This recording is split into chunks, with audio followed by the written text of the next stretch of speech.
This is the unboxing of the Luvmehair hair book. As you can see, it has a nice little bowl. I'll take this off.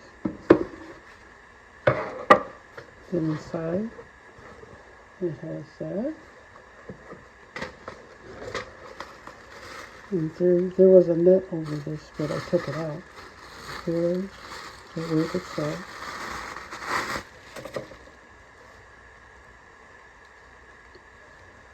That's the wig.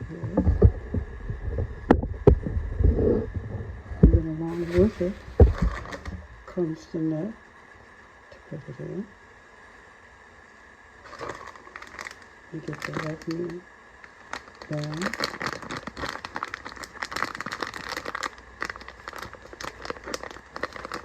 I'll put that out later. Then you get a wig cap. You get this, the Luvmehair rollers.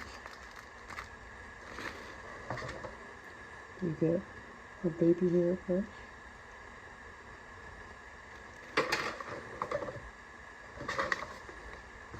And there's the user guide. And a comb. See the comb? Oh, here it is. And that's it. Thank you.